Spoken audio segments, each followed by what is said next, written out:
어디에 내놓아도 부끄러운 사람 이야기를 한번 해보겠습니다. 아이고 화나라 그래. 윤석열이 세계 정상들 앞에서 자유 안치원 노래 있죠. 네. 자유 이렇게 하는 거. 뭐 랩하는 것도 아니고 어떻게 21번씩이나 자유 이야기를 합니까? 아니, 어제 내가 실시간으로 봤거든요. 네. 이제 MBC가 유튜브로 중계를 해주는데 거기 또 통역까지 나가잖아요. 네. 근데 계속 뭐라고 말하는지 씨부리는 게 자유와 연대 무슨 고장난 테이프도 아니고 난 도대체 이해가 안 가더라고. 아니 누가 보면 독재국가에서 핍박받다가 대통령 된 줄 알겠어요. 근데 저는 나중에 이제 유튜브로 그 풀 영상을 다시 봤는데, 그러니까 약간 위험하다는 생각을 했어요.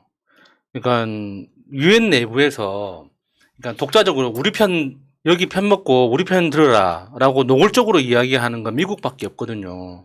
미국 말고는 그러니까 유엔이라는 곳이 기본적으로 그러니까 편 갈라먹기 금지 뭐 이런 게 있기 때문에 그러니까 노골적으로 누군가 어떤 나라는 엄청 심각하게 잘못하고 있다. 안 그러면 이제 만약에 그렇게 지목해야 된다면 러시아의 전쟁은 옳지 않다. 뭐 이 정도로 이야기를 해야 되는데 막연하게 뭐 인권을 침해하고 뭐 그 세계를 뭐 강제적으로 변화시키려고 하는 나라들이 있다. 이런 식으로 이야기를 하는 건 너희들이 알아서 판단하라는 거거든요. 그러니까 그냥 두루뭉실 막연하게 네. 그런 거는 그냥 중학교 논술 시험에서도 그렇게 쓰겠어요. 그러니까 지금 윤석열이 자유확산 공고로 유엔 헌장 회원국 권고 금지 위반을 했다 이런 얘기가 나오잖아요. 유엔이라고 하는 것이 사회주의, 자본주의 국가들 다 가입해 있는 것이야. 그러니까 어떤 진영 논리 같은 걸로 상대를 공격하면 안 돼. 그거 하지 마라. 이게 지금 유엔의 헌장인데 이걸 위반했다는 거거든요. 위반하면 어떻게 처벌당하는 거예요? 그냥 경고 뭐 하겠지만 결론적으로 말해서 국외 추방 뭐 이런. 미국 쪽에 서지 않은 나라들한테는 적으로 만드는 행위예요. 음. 이 행위 자체가. 이런 얘기가 나오는 거야. 그러니까 되게 부끄러운 거죠. 평소에 갈라치기를 맞아. 그렇게 하다 보니까 유엔 가서도 갈라치기 하다가 딱 걸린 거죠. 얼마나 부끄러운 일입니까? 이거는 사실 윤석열이 썼다고 볼 수는 없는 거잖아요. 연설문 자체는 연설 비서관이 썼을 텐데 그 연설 비서관도 문제가 있다고 생각합니다. 물론 기존은 윤석열의 생각에 의해서 쓰여졌겠지만 그럼에도 불구하고 되게 창피한 연설문이었어요. 그러니까 제가 뭐 실무진이 아니다 보니까 그냥 상상의 나래를 펼칠 수밖에 없는 거지만 이번 유엔 총회의 기조가 그러니까 어떤 중심 테마가 식량 안보잖아요. 그 식량 안보라는 차원에서 봤을 때 지금 미국을 중심으로 하는 세계 이제 그 거대 식품 회사들이 가지고 있는 권력 때문에 동남아시아가 굉장히 크게 피해를 입고 있는 상황이 진행되고 있지 않습니까? 그러면 우리가 이전 정부에서 진행해오던 그 남방 정책, 북방 정책의 연장선상에서 그러니까 실제로 이제 그 제3세계가 이렇게 핍박받고 있다. 그러니까 실제로 식량 생산은 많음에도 불구하고 그 나라 국민들이 굶고 있는 거는 우리가 어떻게 해결할 거냐. 이런 이야기를 했다면 너무 멋진 것 같지 않아요? 이런 이야기를 했다면. 그러니까 이게 전 지구적으로 식량 생산은 지금 과잉인데 왜 네. 아직도 굶는 사람들이 생기고 있느냐. 미국은 불필요한 사람이 먹지도 않는 식품도 많이 만들고 생산하는데 그러면 왜 그거는 제3세계나 저개발 국가에 흘러들어가지 않고 있느냐. 뭐 이런 이야기를 했다면 얼마나 멋졌을까. 기대할 걸 기대하셔. 아무 의미 없는 상상을 해봤습니다. 네. 아니 그리고 시간도 문제가 되더라고요. 문재인 대통령은 22분을 했는데 윤석열은 사실 11분을 했습니다. 보통 15분을 하게 돼 있는데 그나마도 11분으로 짧게 끝난 거예요. 이게 지금 굉장히 많은 정상들이 연설하는 과정이에요. 윤석열이 가서 윤석열 모시고 윤석열 초청 무슨 강연 듣는 게 아니야. 윤석열이 강연 그 연설한 것만 10번째고요. 아까 말씀하신 것처럼 유엔 총회를 할 때는 국제사회가 평화를 유지하자라고 하는 목적 하에 막연하게 이야기하면 안 되니까 테마 같은 것이 생긴 거고 이번 테마는 윤석열이 말하고 싶은 자유연대 이런 거랑은 좀 상관없이 그런 느낌이었다니까. 어디에 내놔도 부끄럽다 보니까 그 방송을 중계를 보면서 테마에 맞나? 근데 전체적인 맥락이 무슨 말인지 하나도 모르겠어. 그런데도 불구하고 윤석열 연설이 끝나는 순간 앉아서 듣고 있던 사람들이 박수를 치더라고요. 그 박수 쳤던 이유를 몰랐는데 방금 알았네요. 15분짜리 연설인데 15분 만에 끝내니까 짧게 해서 잘했다 이렇게 박수를 친 것 같네요. 아니, 오구. 각종 논란도 있어요. 그러니까 윤석열이 발언을 딱 시작할 때 그 생중계로 보여주잖아요. 그러면은 한 무리의 정상들이 한꺼번에 빠져나갑니다. 윤석열이 차례가 시작하니까. 그게 주는 메시지가 있을 거라고 생각해 봅니다. 듣기 싫어 이런 건가요? 제가 걔야? 제가 그거죠? 걔야. 제가 걔야. 우리가 존경하는 문재인 대통령 정치 보복하고 있는 제가 걔야? 뭐 이거 농담이고요. 그러니까 사실 쉽게 표현하면 one of them. 그렇죠. 여러 사람 중에 하나가 연설을 한 건데 이거 잘 모르는 보수 어르신들. 야 윤석열이 유엔에서 초대받아 가지고 단독 연설회 같은 헛소문 퍼뜨리고 있더라고. 거기다가 언론에서는 거짓말을 헤드라인에 그냥 넣더라고요. 윤석열 유엔 총회 기조연설이라고. 기조연설은 첫 번째 연설하는 사람을 보고 기조연설을 하는 일종의 거잖아요. 발제하는 것 같은. 발제자의 그 어떤 자격을 이야기하는 건데 그냥 연설한 거예요. 10번째. 회원국 자격으로 10번째인가 12번째인가 그냥 연설한 건데 그걸 기조연설이라고 박아놨더라고요. 무식한 것들은 보수 어르신들하고 똑같네. 아무것도 몰라. 유엔 총회가 뭔지 궁금하면 검색을 한번 해봐봐. 왜 유엔 총회가 열리는지, 유엔 총회의 올해의 메인 테마는 뭐였는지, 뭐 잘 알지도 못하는 것들이 와서 악플이나 싸지르고 말이야. 그때 김건희가 방청석에 앉아 있었다며.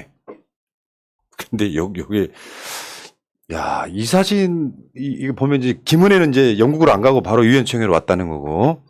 다음에 김건희 이렇게 앉아 있었다는 건데 어떤 사진 보면은 김건희가 얼굴이 굉장히 나왔더라. 뭐 화사하다 이렇게 화사하더라. 이 정도로 정리합시다. 니들 박수 안 쳐? 멀리서도 잘 보이는 그런 화사한 얼굴이다. 아니 저는 김건희 얼굴 보면서 안면 거상술을 그냥 생각을 해봤었거든요. 저 괜찮나 보다 했는데 이번에 보고 안 되겠구나 마음을 접었습니다. 네. 네. 자, 그리고 이제 거자가 클 거자인가 봐요. 이 행사가 끝나고 김건희는 동포들과의 이제 또 한복을 선보이는데 이제 그건 사진 안 보여드릴게요. 사람들이 그럼 막 구독 뺀다. 김건희 사진 막 하면 구독을 빼주더라고. 다이어트용이라고 생각해 주시기 바랍니다. 안 보여드리고요. 그때 보니까 이제 사람들이 그거더라고 이제 이게 신내림 복장이냐 뭐 저 이야기하는데 그렇게 공격들 하지 마 좀. 아니 그 건희사랑 또 가보면요. 제가 회원이지 않습니까? 들어가 보면 그렇게 사람들이 김건희 한복 입어 달라고 말을 많이 해요. 그러니까 나이 드신 분들이 그 박정희 유경수 여사 생각하면서 머리 올리고 한복 입어 달라는 요청이 되게 많았는데 이번에 미국 가서 한 것 같습니다. 근데 한복에다가 태극기 배지다는 것은 맞니? 난 되게 궁금해. 뭐 보여주고 싶었겠죠. 그래서 그것만 빨아. 그러니까 김건희나 윤석열이 유엔 총회 가서 미국 가서 뭘 했는지에 대한 내용은 없고 옷만 엄청 보여주는 거야. 요즘 이제 부산 경남이나 뭐 TK 쪽에서도 특히 이제 60대 이상 어르신들이 아직도 지지율이 높다고 하지만 또 절대 다수의 어르신들은 엄청 싫어하는 이유가 뭐 정치적인 이유가 아니라 그 태라고 합니까? 그냥 그 드러나는 어떤 뭐 옷이나 어떤 몸가짐에서 드러나는 어떤 왕답지 못한 것. 굉장히 어른답지 못한 어떤 그런 뭐 건들거린다거나 그러니까 뭔가 좀 단정하지 못하다거나 뭔가 그 자리에 어울리지 못한다거나 이런 것들을 엄청 싫어하거든요. 그러니까 최소한 이 한복 입고 태극기 배지를 달면 욕은 안 먹어요. 그 모든 게 감춰지니까. 그러니까 그 펄럭이는 그 다리도 그러니까 그 건들거리는 팔도 한복 입으면 다 감춰지잖아요. 좋은 옷이다. 그러니까 좋은 방법이죠. 자, 그러네요. 그렇지만 한복은 김건희만 입었다는 거. 악플 중에 이런 심한 악플이 있었어. 내가 거기다가 싫어요 눌렀는데 한복이냐 홀복이냐. 이 새끼들 글쎄 한나라의 새끼 국모를 그런 에이 나쁜 놈의 새끼들. 진짜 나쁜 놈들이에요. 홀복은 양복 그 양장 입습니다. 요즘은 예, 방석집에서 이제 한복이 그 논문 보는 그런 방법이 악플 달고 있어. 그건 아니야. 그건 내가 봤을 때 아니야. 그러니까 홀복으로는 한복을 안 입는다니까요. 홀복은 양장. 혼리불복 나왔습니다. 혼리불복. 네. 자 넘어가시고요. 그냥 웃겼어요. 이게 굉장히 중요한 것 중에 하나가 정치인들은 이미지거든요. 평화 뭐 이야기하지만 선제타격 이야기하는 자가 또 무슨 우리 그러니까 쉽게 표현하면 자유 자본주의 국가들 간에 연대해서 뭐 그런 내용이에요. 알고 보면. 그러니까 80년대 한 중반쯤의 마인드가 그대로 멈춰 있는 것 같고 문제는 지금 일본과의 그러니까 현지 시간으로는 한국 시간으로는 목요일이고요. 한국 시간은 목요일이고 현지 시간으로는 수요일인데 일본 총리랑 만나냐 안 만나냐 요걸로 지금까지 지지고 볶고 있어. 윤석열 쪽에서 야 우리 기시다 만난다 좋다라고 계속 먼저 발표를 하니까 일본 쪽에서는 뭐야 회담이라고 하는 게 의제가 가장 중요하잖아요. 네. 이미 한국 출발을 할 때 그런 정도의 의제는 설정해서 만남 시간이 약속된 게 아니라 확정이 안 됐음에도 불구하고 한국 대통령실에서 계속 기시다 만날 거란 이야기를 내니까 이제 급기야 일본 총리가 짜증내는 지경이 이르는 거예요. 네. 그러니까 일본의 태도도 사실 저는 이해 안 되는 바는 아닙니다. 그러니까 그 윤석열이 당선된 그 이후부터 일본에 보냈던 메시지 자체가 그러니까 내가 잘 할게. 내가 잘 할 테니까 우리 좀 시간 내서 얼굴 한번 보자라고 계속 이렇게 콜을 보낸 그림이잖아요.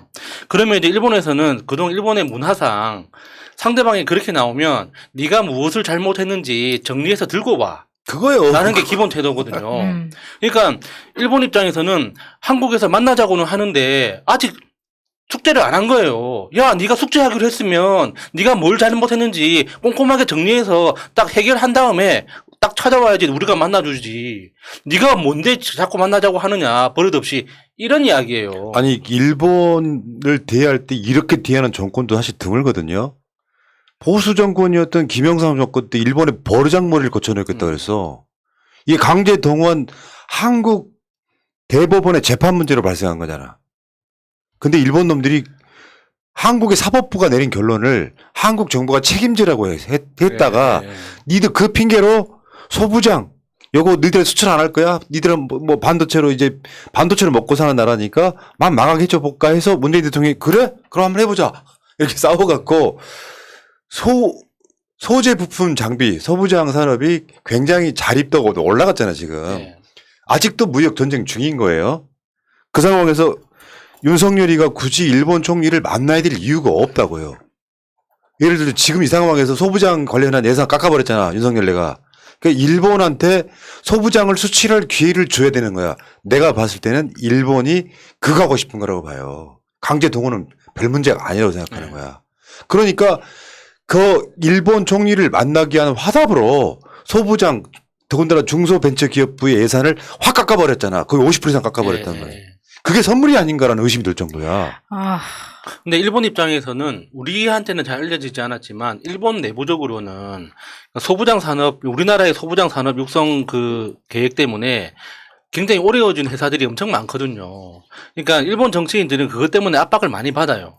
근데 이미 일본에서 사업장을 정리하고 우리나라로 와서 새로운 공장을 차린 일본 회사들이 굉장히 많습니다. 그러니까 우리는 일본이 원하는 대로 그냥 소부장 전쟁 끝내자 해서 예전처럼 돌아가고 싶어도 돌아갈 수 없는 상태예요. 그러면 일본 입장에서는 그거 말고 다른 걸 내놔라 해야 되는 거거든요. 그러면 이제 우리가 할 수 있는 건 최선은 그거지. 그러니까 소녀상 문제나 이게 위안부나 강제징용 문제에 대해서 앞으로 더 이상 우리 언급 안 할게. 지금 이렇게 강제징용 보상 문제도 우리가 알아서 그냥 정리할 테니까 앞으로 그냥 외교적으로 잘 지내보자. 이렇게 하면 일본으로서는 이미 소부장 산업 떠난 건 떠난 거고 그것 때문에 지역구에서 욕 들어먹는 건 어쩔 수 없다 치지만 그 정도의 역사적인 정치적인 메리트를 준다면 우리는 받아줄 수 있어. 이 정도는 할 수 있는 거죠. 예. 그러니까 소부장이라고 하는 것이 자립도를 높이려면 이거 중소벤처기업부 예산이잖아요. 국가가 해줘야 될 게 있어. 일종의 R&D 같은 거는. 근데 예산을 한 50% 정도 깎아버려요. 그러면 소부장 예산 깎아버리면 일반 중소기업에서는 여기 대항할 만한 연구 개발이 불가능한 거예요. 이런 짓을 하고 있는 거죠. 자, 그게 첫 번째인데 일본 총리는 그래서 계속해서 만나기로 확정된 것처럼 이야기를 해요. 한국 시간으로 목요일이 마지노선이에요. 그러니까 기시다가 이게 남녀관계는 똑같은 거야. 저쪽에 스토커처럼 계속 만나자고 하니까 그래? 그렇다면 만나지 말자. 지금 이 분위기로 가고 있는 거예요. 현재 이 시간 현재. 정말 부끄럽지 않습니까? 저거 한마디로 그거잖아요. 질척거리지 마라. 이거 아닙니까? 근데 그만 좀 질척대. 그런 이야기도 있더라고요. 대통령실 안에서 저 회담을 성사시키고 나서 왜냐면 구체적으로 나왔기 때문에 회담 자체를 성사됐다고 거짓말했을 가능성은 적은데 저 안에서 성사시킨 사람이 먼저 그걸 참지 못하고 발설해버린 거예요. 그러면서 지금 일이 틀어진 거 아니냐는 의혹도 있습니다. 근데 그런 의심이 왜 생기겠어요? 지금 대통령실 안이 개판이기 때문에 전 난리가 나는 네. 겁니다. 그 공을 누가 가져갈 것인가에 대한 내부에서의 암투가 엄청 세다는 거죠. 그러니까 일본하고 회담을 성사시켰어. 근데 그 외교의 기본 국위구선. 국위구선에는 아무런 도움이 안 되는. 그러니까 쉽게 표현하면 윤석열의 컬렉션인 거야. 나 바이든 만났다. 기시다 만났다. 이게 컬렉션인 거예요. 그러니까 외교적인 스케줄은 상대 국가하고 조율을 해가지고 동시에 발표하는 게 외교 관례잖아요. 그러니까 그 실무진 선에서 합의가 됐더라도 그 정상회담을 하기로 했다고 발표하는 그 일정은 조율해서 같이 이야기를 해야 되는 거거든요. 근데 일본하고 상관없이 일방적으로 이야기를 하니까 일본 입장에서 말을 바꾸더라도 우리는 할 말이 없는 거예요. 예. 실제로 타결이 됐다고 하더라도. 그러니까.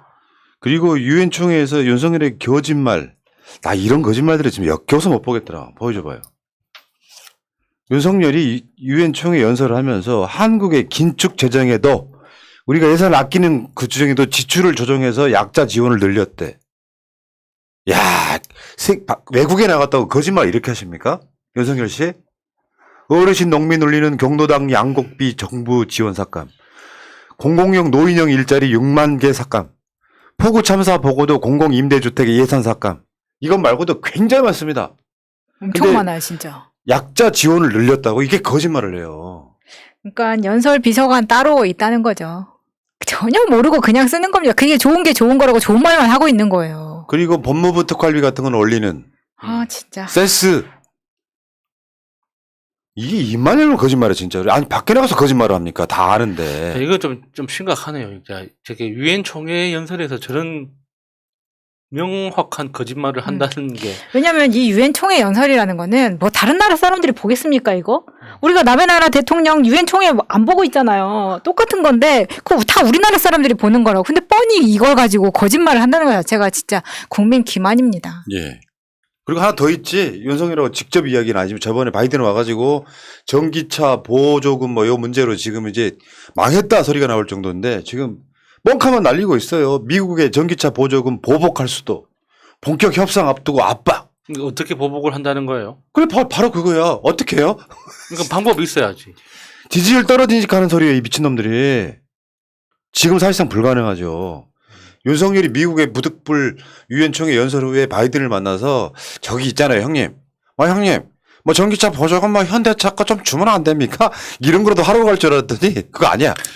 아니 저기 그 장례식에서도 바이든하고 같은 14열에 앉았다고 칭찬하는 나라의 대통령입니다. 뭐 가서 뭘 하겠다는 거예요? 그러니까 우리나라가 보복은 무슨 미국 전기차에 대해서 현대 기아차를 보상해 줄 수 있는 사실 합법적인 방법은 R&D 예산밖에 안 남았죠. 네.